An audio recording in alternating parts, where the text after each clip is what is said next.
that. It's your responsibility to run running here. Okay? Moving ahead. So, hello. How are you all doing? And because it's Goa, so we must be having a very good time. Obviously, Vada. I know it's very hot here, and it's just I'm sweating, you're sweating too, but let me see what here. So first of all, thanks a lot to Web3Conf for inviting me here. It's my first talk ever, so therefore I'm nervous. And if I make mistakes, please cooperate. Right, moving ahead. So I'm Rachit, and I work at some of them. I've been designing since the second year of my college. So I was pursuing engineering and electronics में मेरे को ज़्यादा समझ आ नहीं रहा था. So I thought I need a different career field to look at. So I started designing in college. I used to freelance, and since then it's been 3 years that I've been designing. It's been almost a year that I've been exploring Web3, and previously I've been into gaming, I've been into fintech, I've been into SaaS. So I am, good enough to solve the complex Web3 problems in general that exist. So moving ahead, at Samurai, I take care of everything design, whether it be graphics, product, sales decks, pitch decks, everything. So in short, we're planning a full productivity suite for DAOs. So anything that is DAO related, Samurai is taking care of it. I'm also a mentor at 10K Designers and a builder at Maker. And I also ship cool products with my ex-flatmates at FC201. So we're currently building a dating app. So all the single people out there. Right. So my topic for today is designing for decentralization, and it is more than if I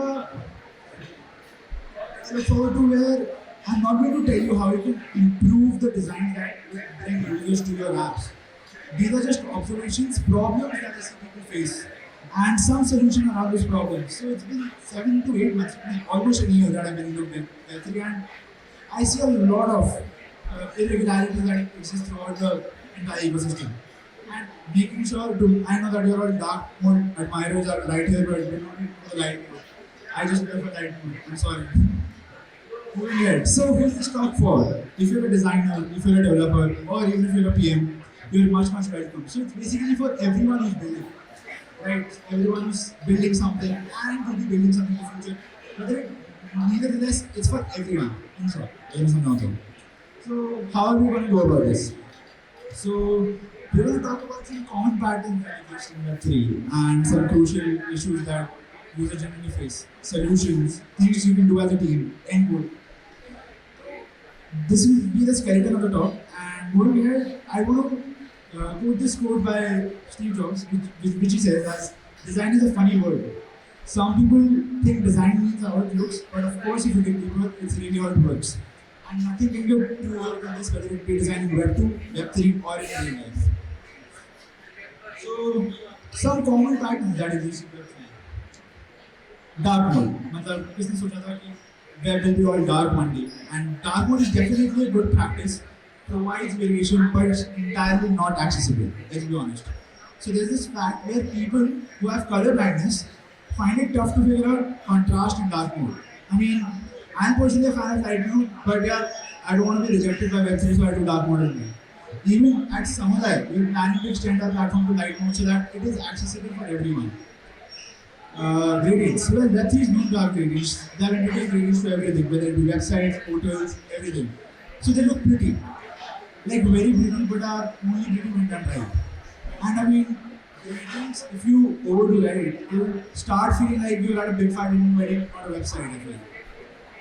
Luckily, what's with Web3? There are a lot of food products. There's matcha, apricot, sushi, maple, gelato, orange. There are thousands of food products. We have a lot of craving going on here in Web3 as well. Well, it makes me just hungry. Nothing else. These are my lunch. So moving ahead, some crucial issues that users generally face. So jokes aside, we're getting to the point here. We're getting to the crux. So people don't know the difference between crypto and Web3. I'll be very honest. Decision fatigue is critical in Web3, and every transaction feels like a thrill. So people will go one by one on each of them, each of these, and people know the difference between crypto and Web3. Let's be honest, Web3 is more to offer than Bitcoin, Ethereum, and Matic. I mean, to be very honest, Web3 is not just limited to NFTs and memes too. We say it's a transformative technology. We say that we're building that will bring decentralization, data ownership, collaboration, social impact, scalability. But no one except for us knows that, to be very honest.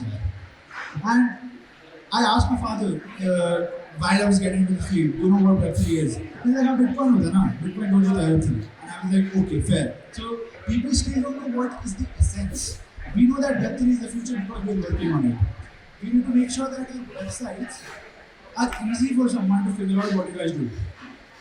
Avoid complex words, but if you're using complex words, like there are platforms which you cannot explain without using jargons. Well, provide context, as simple as it gets. So, I'll tell you a funny thing. Where humans, I feel, work best when you are given something relatable to work with. Like if I say Samudaya as a full productivity suit for DAOs, तो मैं थोड़ा दिमाग चलाना पड़ा. But इधर अगर if I say Salesforce for DAOs, it's simple, it's relatable because you've known Salesforce for quite many years. So your lazy ass brain is always looking for shortcuts and I gave it one. I mean, we're building such cool shit and we don't want to get related to Dogecoin at the end of the day, right? I mean, any Doge lovers here? If you're not a Doge lover, I'm glad.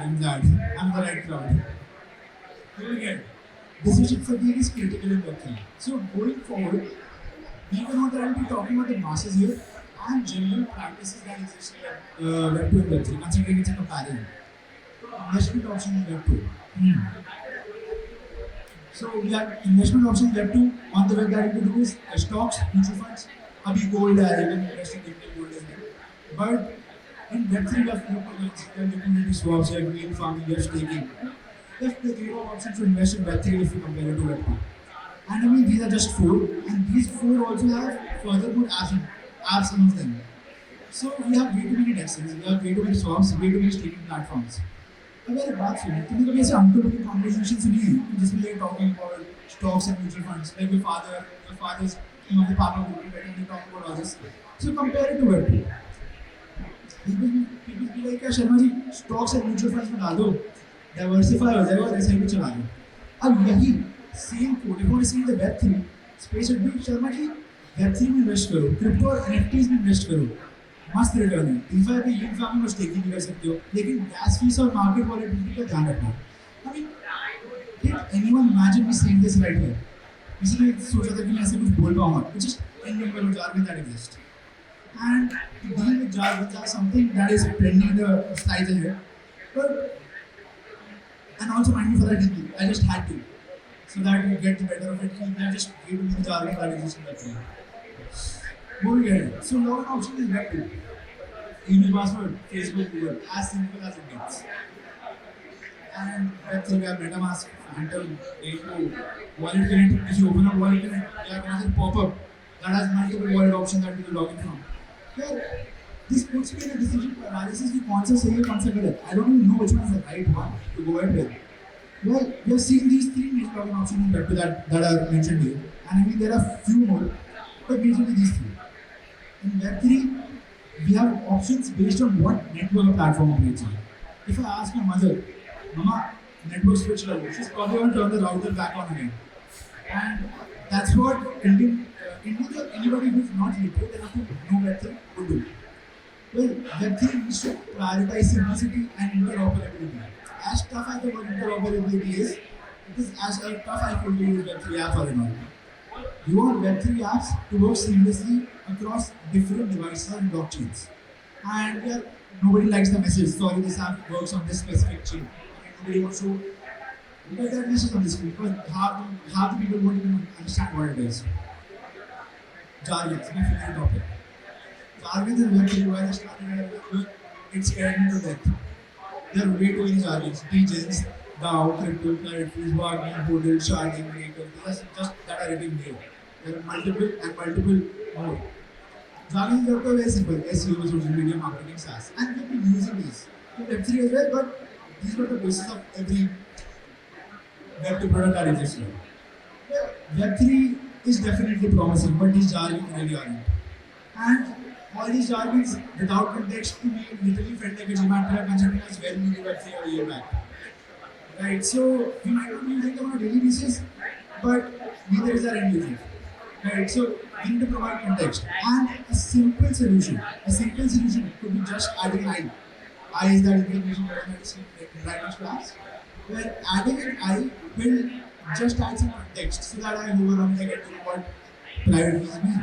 I move around, I get to know what real farming is. Just to provide context to the user is the most easiest solution that you can provide to folks in Web3. Not the folks, but the users who wanted to use Web3. Right. So this was my second favorite part of the talk. Every transaction is a thrill. So how many of you experience a thrill whenever you are sending money, buying an NFT, staking? Raise your hands. If you feel that thrill, there's this minute thrill कि यार अगर पैसा भी launch चलेगा तुम लोग बहुत pro. You guys are pro right here. I kid you not. So every transaction is a thrill. Well, I found this relatable thread on Reddit which said, I'm already 2 years in crypto and yet every transaction is a thrill. This is the part of crypto that pisses me off. There's need to fix this. Can you see this what's highlighted? Is it legible? I'll take it off. There's need to fix. It's shitty part of being in crypto. 10 years into crypto and it's still thrilling. I feel the bad actors in the space. Every time I make a transaction, even today I still feel nervous. I do think it's stressful to send stuff around. There should be an easier way to send. There should be an easier and safer way. And I mean the fact that transactions can't be undone, it makes it hard to ever see mass adoption because people are dumb. And I kid you not, people are dumb. मैं dumb हूँ जो पहली बार उस interface को use करने को dumb होता है they don't know anything about a product. So you might know anything about a product and put it out in a manner where it is right for you but it might not be right for them. So we can call them as dumb. It is okay to call people as dumb. And to be very honest, we can't do anything about the transaction as well. But the fact that it can't be undone will remain constant, considering that is the essence of it. Right? It's just we need to convey it to the user, remind the user, tell the user. I mean, tell the user numerous times, yes, this is the transaction that you're initiating on and not being done. It is as simple as that. So moving ahead, mass adoption is something we should aim for. ये तुमने सबने बता दिया, everybody knows this exists. Right? But if you see here, every transaction, I first was transacting. I thought every transaction in Web3 is a social interaction. Right? For mass adoption, we need to make transactions seamless. And I mean, blockchain is weird. It's irreversible. A single type or a wallet address or an incorrect amount can lead me to client in that corner right there. Plus the volatile gas fees on network like Ethereum turn every transaction into a high-stake game. Basically, it's moving beyond surge rates. If on some time when the network is much congested, then the transaction value that I have to pay will be more than the usual ones that happen. So, I mean, it's literally Google beyond surge rates that I said again. And this is where I said to provide context. I provide you context by saying Google pay with surge rates so that you get better understanding. So it was easy for your brain to understand. So in Web3, every transaction is indeed a thrill, filled with risk, uncertainty, and high stakes. As builders and saviors of the space, we need to make sure to add this to our list and start fixing this. अब यार you must be thinking किसने इतना कुछ बोल दिया? You must be speaking things in the last 22 minutes, and I mean, what is he getting to add? So primarily error handling. These are some solutions that I would want you guys to go through in the next slide. Yes. Error handling, consistency, new people. Error handling. Now imagine we're trying to book tickets to Goa. We go 3 months back. We're at a house. We're trying to book tickets to Goa. Everything's going fine. You have entered the payment details. You have entered the OTP and the server is spinning. The server is spinning, testing equations while you're imagining yourself chilling at a shack right out there. And out of nowhere, the website crashes. It messes up.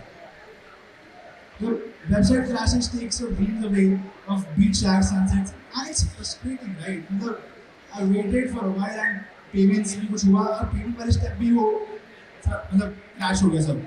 So this is just an instance of Web2 and payment is usually the last step. The wallet part, the credit card part is usually the last step. And Web3 starts from step 1. Your wallet is required to stay connected for things to work. I mean, this is no science that I'm telling you. And if there is an error response without any, if there's an error without any response, It's instant panic mode for the user. क्योंकि अब ये तो पहले step से कैसे लगेगा इस तरीके से. So in these situations, the application must be able to handle errors gracefully, give clear feedback to the user, and potentially offer alternatives or a clear path for resolution. Well, some solutions to Web3 have broken it down for you. Calm down the user with some context. Give the user some context, yes, with some fault issues happening, someone from our team will contact. Which is the next step. Have a way to contact support. And get back to the user ASAP. So we need to get back to the user as soon as possible if you have nothing else. So, moving ahead to the solutions. Consistency. Well, we know what we're building is something disruptive and will change at the face of the internet. But we need to make sure the UI patterns make the user experience still consistent to Web2. I mean, buying a token should be as easy as buying a stock. Now, it is literally stressful to buy tokens on MetaMask at this point of time. Saving a free NFT should be as easy as scratching a scratch card. I mean, Google payment by there was damn easy for them to give out cashbacks. Why is it not as easy as to claim NFTs? Right, so, alright. I should be able to work and function on the web like I do in Web2. Consider blockchains were always designed to function in the backend and generate value. A good example, how many of you have used Brave browser here?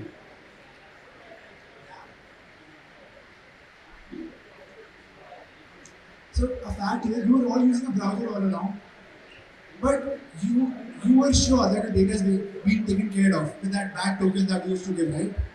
So this is the power of blockchains, where you can work while preserving your data. And this is the Brave browser. I've never seen a better example than that, where everything just works seamlessly fine. You're using a browser, but your data is being taken care of. So this is the power of blockchain that I want to put light on. Moving ahead. Newbie mode. Well, we have some immense amount of jargons, and you must have realized till now the hate that I have for jargons all along. Well, we're quite far from where we started, and we definitely can't go back and change all the jargons and make it easier and much more relatable to what we have in the. But we can make it easier with walkthroughs, newbie mode, or at least have some contextual information. Where's money involved? Being an Indian, you know that if your parents, let's suppose, if your parents see something that they don't understand, they will not proceed ahead with it. Let's be honest. So things you can do as a team. So abhi tak to I told you solutions and what all solutions that you can probably look at that would fix the inconsistencies that exist in the Web3 ecosystem right now. But things you can do as a team. Design developer synergies and use the community. So designers out here. If you were asking to start, तो designers हैं यहाँ पे. हाँ. Yeah, right. Hello. And developers, मजा आएगा. So designer friends, you need to sit with the devs and know how the tech functions. No, this is not just for Web3, this is for Web2 as well, but you should know how the tech functions. You should be talking about Web3, the importance of synergy between designers and developers cannot be overstated. Both have a significant role in creating user-friendly and secure apps. Even though developers have been primarily running the show till now, we have some crazy designers in this space. I mean, we need to ensure that complex concepts like wallet interaction and transaction confirmations are understandable and intuitive. Developers implement the tech behind the scenes while designers take care of these beautiful interactions, where we too need to collaborate closely to make sure that the end product is not just aesthetically pleasing but technically sound and secure. Designers or developers should be your best friend no matter what, how much you hate them. Because I believe while I said that, while we were building Samudaya, I make sure that I know what all calls the developer is able to fetch so that the more the information that I can display the user. A developer should be your best friend, and say that again. And using the community. So involve the community. So we know that Web3 main essence is community. We thrive on community engagement.